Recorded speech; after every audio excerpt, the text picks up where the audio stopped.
In this video, I'm going to teach you how to address a problem that my 5th grade band students have called joystick valve. And that's where, on the trumpet, the valve gets loose like that. Now, if you've never fixed it before, it can be very confusing. How do I deal with it? And if you don't know how, then just ask an expert like your band director, or if you happen to personally know a professional, have them help you with it. But I'm going to teach you how to deal with it yourself. So I'm going to start out by explaining what the problem is and why it does that. These valves come in different pieces, and they are all threaded like a screw or a nut or a bolt.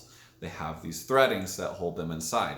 So this ring up here, this part, is threaded and it goes on that. But there are also other pieces of the piston valve that are screwed together. And what happens when you get this is that these two parts, and I'm going to make sure not to lose anything, because that spring, see, I knew I was going to drop something. There we go. No mess this time. So this part comes unscrewed from this part. And then you have a non-functioning valve. It doesn't work. So how do we solve the problem? It's actually really, really simple. When I started out as a band director, nobody had really taught me how to fix it, but I figured out a few different ways to do it. I'm going to teach you the easiest way to do it, and you can get it done really quickly. So if you're a band director and you're having trouble with this happening with your trumpets, this is a really easy way to do it. But I would also recommend teaching your students how to do this, and this video is also to help students do this. So if you're 5th grade or older and you're not sure how to do it, this is the easiest way to do it. So I'm going to put this one back together. So this is what happens. Now, when I started out, I would try to just get all the pieces out and put it back together and then put it back into the trumpet. And that works, but there are easier ways to do it. So I'm going to show you. So when I put this back in, I'm going to show you how I put this back in.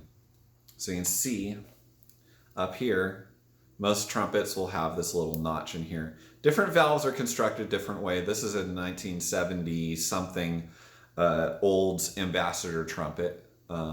I inherited it from my dad. My dad no longer plays trumpet, but he's a great piano player. So he still plays music.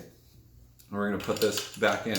There's a notch in there, and there's a notch inside the valve casing, and it should be on this trumpet. It's right on this side right here. I don't know if the lighting will allow you to see it. There's that little notch right down there, like almost halfway down. And that notch on here is supposed to line up with that. And that allows the holes to be aligned the correct way so that the air will flow. The way I recommend doing it is put it in, and if it's still able to kind of twist it until you feel it lock into place. And there you have it. So I'm going to screw this on. This part right here, righty-tighty, lefty-loosey. And if your valve isn't locked into place like it should be, then turn it to the right until it does lock into place. Okay, so here's my joystick valve. Okay, this is super annoying because you can't play the trumpet when it's like this. So what do? I take the bottom part off here. Now, some trumpets, if they're really old and they haven't been very well taken care of, that'll be stuck there, in which case I can make another video to show you how to fix it. But in this one, I'm going to show you the easiest way. So there's the piston sitting down at the bottom. It doesn't come back up like it's supposed to because it's no longer connected to the top piece. So what I do is I take that bottom cap off, I put my finger in, and I push it back up until it stops. And I'm not going to push it very hard. It's very important that you're not forcing anything. So when I'm screwing this back on, it shouldn't be hard to turn. If it is hard to turn, you're probably cross-threading it and you're going to do more damage to your trumpet. So if you start to cross-thread it and it's really hard and it doesn't turn very much before it stops and gets hard, maybe stop and ask an expert to help you with it. So you push that piston in, and I hold it there, and I just hold it lightly. I'm not pushing hard, And then I'm going to take the valve cap and I'm going to turn it to the right, Remember, righty-tighty, lefty-loosey.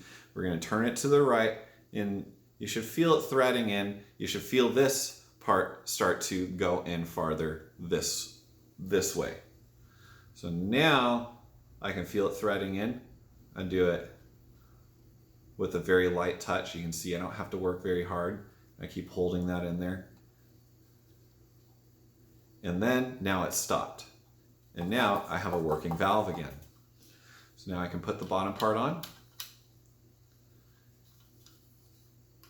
And the problem is fixed. And now I have a working trumpet. All 3 valves work the way they should. So I hope this video helps. Thank you so much for watching.